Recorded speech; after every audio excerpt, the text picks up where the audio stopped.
தண்ணி அடித்து மட்டையான கோபியை கைத்தாங்கலா செந்தில் வீட்டுக்கு கூட்டிகிட்டு வராரு. இதை கொஞ்சமும் எதிர்பார்க்காத வீட்டில் உள்ளவங்க எல்லாருமே அதிர்ச்சியாகி எழில் பதறிக்கிட்டு ஓடி போய் அப்பாவை கைத்தாங்கலா பிடிக்கிறாரு. என்னாச்சுப்பா அப்படின்னு சொல்லி கேட்குறாரு. உள்ளே கூட்டிகிட்டு வந்து ஈஸ்வரி கோபியை பார்த்து கேட்குறாங்க, ஏன்டா இப்படி தண்ணியை போட்டு வந்து நிற்கிறேன், என்னாச்சு உனக்கு அப்படின்னு சொல்லி கேட்குறாங்க. ராதிகா என்னை நிரந்தரமாக விட்டுட்டு போயிட்டாமா அப்படின்ட்டு கோபி ஃபீல் பண்ணுறாரு. அவள் போனால் போய் தொலைறாடா, ஒரு சனியை விட்டுச்சுன்னு சந்தோஷப்படுறா. இனிமே தான் உன்னுடைய வாழ்க்கை பிரகாசமாக இருக்க போது, நீ எதுக்காக அவளை நினச்சி ஃபீல் பண்ணுற அப்படின்ட்டு இங்கே ஈஸ்வரி கோபிக்கு ஆறுதல் சொல்கிற மாதிரி பேசுகிறாங்க. இதை எல்லாத்தையும் பாக்கியாவும் கேட்டுட்ருக்காங்க. பாக்கியா ஈஸ்வரியை பார்த்து சொல்கிறாங்க, இன்றைக்கி கோபி இப்படி வந்து நிற்கிறதுக்கு காரணமே நீங்கள் தான். ஆரம்பத்தில் இருந்தே உங்கள் பையனாகவே மட்டுமே பார்த்துட்ருக்கீங்க.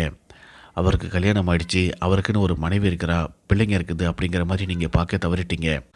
அது மட்டும் இல்லாமல் உங்கள் பையனை நம்பி இந்த வீட்டுக்கு வந்த ராதிகாவை நீங்கள் மருமகளாக ஏற்றுக்கல.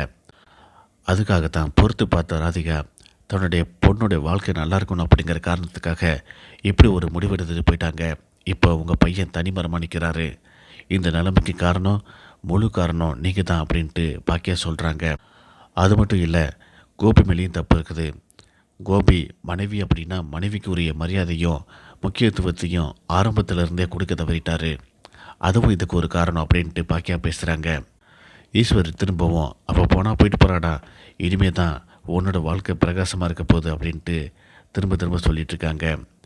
இல்லைம்மா, நீங்கள் இனியா இந்த வீட்டில் உள்ளவங்க எல்லாருமே எனக்கு முக்கியம்தான். ஆனால் அவளும் எனக்கு முக்கியம் இல்லையா, அவள் என்ன நம்பி வந்தவ இல்லையா அப்படின்ட்டு திரும்ப ஃபீல் பண்ண ஆரம்பிக்கிறாரு. ஒருவேளை பாக்கியா சொல்கிற மாதிரி நம்ம தான் கோபியை கெடுத்துட்டோமோ, கோபியோட இந்த நிலைமைக்கு நாம் தான் காரணமோ அப்படின்ட்டு ஈஸ்வரி உணர ஆரம்பிக்கிறாங்க.